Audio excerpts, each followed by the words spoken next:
se escuchó el ruido de los helicópteros, pero llegaron disparando yo y que hacían los aviones pues. Y de repente se metieron para un lado y de repente apareció un avión conmigo también.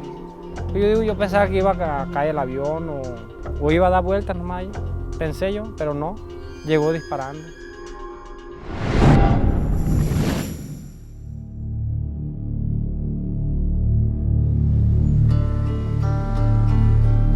We're in the central area of Cozalá. Before we head up to the mountains of the so-called Golden Triangle to investigate a recent incident of possible abuse at the hands of Mexico's government as it continues to hunt for Joaquin El Chapo Guzman. Guzman is the world's most wanted drug lord, accused of leading a multi-billion-dollar operation of smuggling weed, heroin, and methamphetamine into the United States and around the world. In July, El Chapo used an elaborate tunnel to escape from the Altiplano federal prison in central Mexico. Authorities and media reported that the drug lord was flown back to this part of the country, the so-called Golden Triangle, the three-state area of Sinaloa, Chihuahua, and Durango. The region is where the Sinaloa cartel grows marijuana and poppy for its drug empire. This was obviously a huge embarrassment for the country and its chief anti-Chapo ally, the United States. And Mexico's government says it is determined to recapture him. In early October, Mexico's elite navy apparently came close to capturing Guzman in Tamazula, Durango. This could have been a game-changing moment that the government needed, but instead, El Chapo managed to get away, presumably with the help of regional leaders and locals in the territory that he controls. But how he actually did so remains a mystery. The government didn't say much. A multi-agency statement said that El Chapo was injured and had escaped, but did not explain how that information had been gathered. In Mexico's drug war, officials have been caught falsifying evidence or lying to the public. This time, critics said, seemed no different. After a chaotic few days, locals came down from the Durango mountains to reach the small town of Cozalá, across state lines in Sinaloa.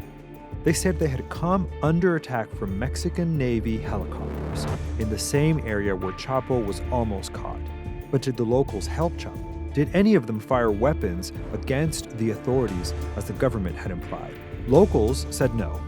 They told reporters they didn't know who Chapo was, had never seen him, and that they had no idea why authorities attacked them. A month later, many of these campesinos remained in Cozalá displaced.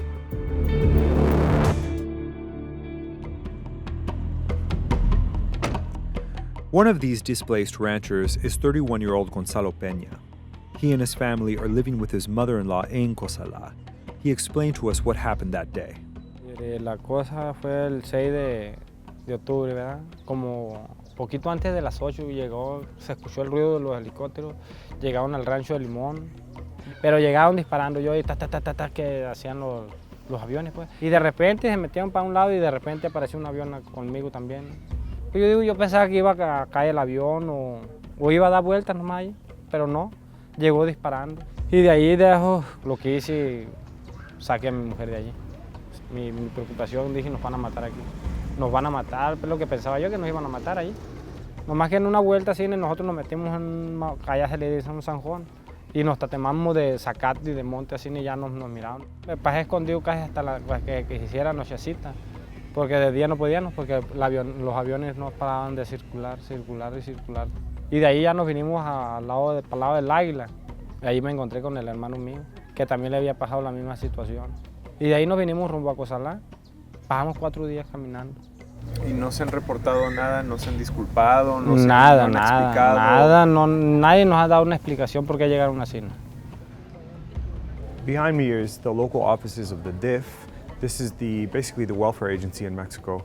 And for many of these families, it's now nearly a month that they've been displaced by this operation. In this month, they've basically been sitting here in this town in Cozalá, unable to find work, unable to really care completely for their families, which is why the welfare agency here is providing them with very basic goods to go about their day. Today, they're hearing from a small group of lawyers who are basically explaining to them what they need to do in order to file lawsuits or claims against the federal government and against the Navy as a result of this operation. What we didn't know at the time is that at least one of these lawyers has represented El Chapo in court in Mexico. Probably not a coincidence. Guzman has an army of lawyers fighting for his interests in the court system. So far, we've been unable to verify the ranchers' claims because the Navy has not agreed to give us a formal interview and said that they could not guarantee our safety if we try to go up to the ranches ourselves.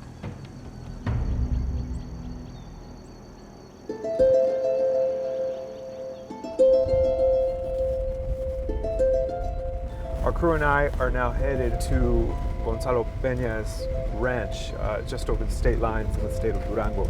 The same place that he says Mexican Marines came in shooting directly at him nearly a month ago now in their hunt for Joaquín Guzmán. La verdad no sabía aquí que le decían el Triángulo Dorado. Hasta ahora como reporteros que estaban viniendo, que el Triángulo Dorado, que el Triángulo Dorado. Hasta que según que buscaban al Chapo, que la Marina andaba buscando al Chapo, ahora por los medios, hasta ahora que comenzaron a buscarlo para acá. We've been on this very, very bumpy road here between Durango and Sinaloa for about 45 minutes. So we're going to be doing this for 2 hours. This is another part of the country that is out of cell phone range, off the map really, and where people like Gonzalo and his family live and carry on with their lives. As the sun began to set, we made it to Gonzalo's ranch, where he showed us how his car had been destroyed in the attack.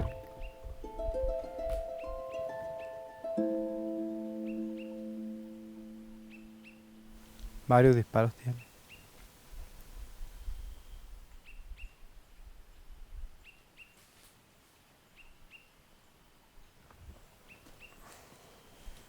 ¿Cómo crees que pasó esto entonces? Eso tenía que haber sido una cosa que desparpajó acá adentro. Porque si haya sido quemado no haya hecho tanto desmadre. ¿Okay? Esto fue del aire porque aquí están disparos grandes. Lo quemaron. ¿Tú lo compraste? Yo lo compré. Yo y mi papá lo compramos el carro este. Cuando hubo una venta de becerros, compramos el carro.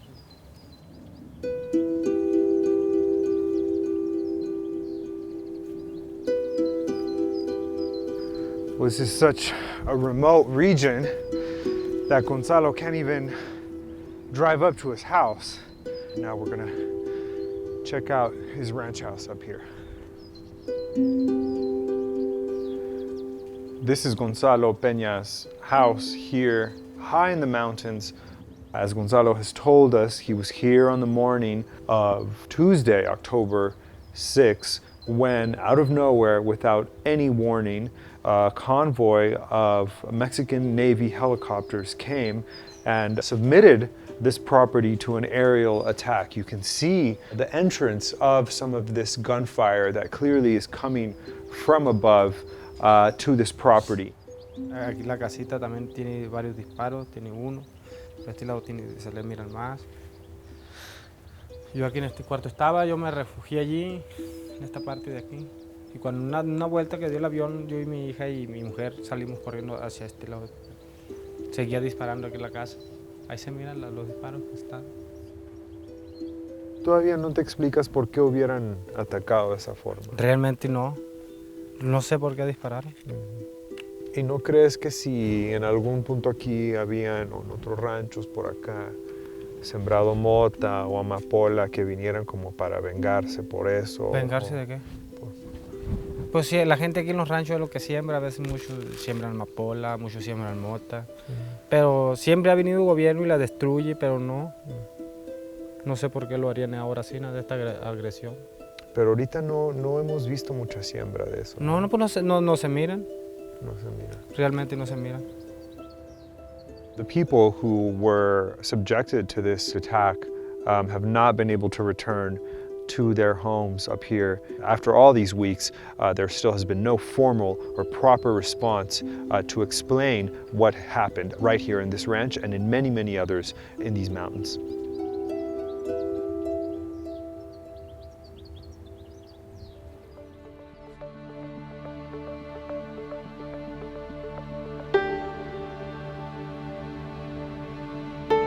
Well, this is Jardines de Humaya. This is the famous cemetery here in Culiacán, Sinaloa, where many of these extremely opulent mausoleum-like graves are here honoring fallen members, basically, of organized crime of the Sinaloa cartel.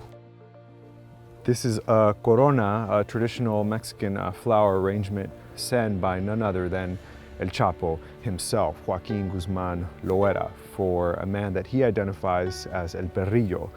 And this is happening in the midst of a serious operation by Mexico's military, in particular by Mexico's Navy, in this very desperate effort on the part of the Mexican government to capture Joaquin Guzman Loera. And here he is honoring a friend or an associate of his amidst the Day of the Dead celebrations in Mexico.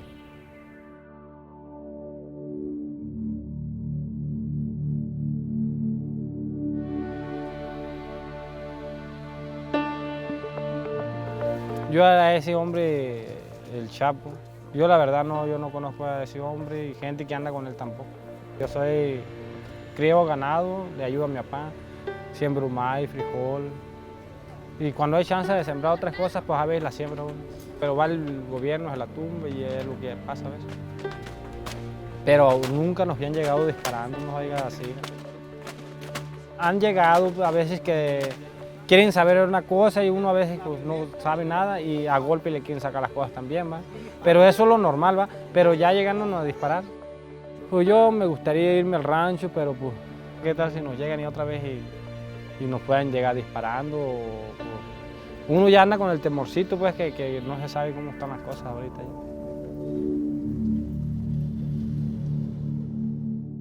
In recent weeks, reports and rumors have swirled around El Chapo's supposed whereabouts.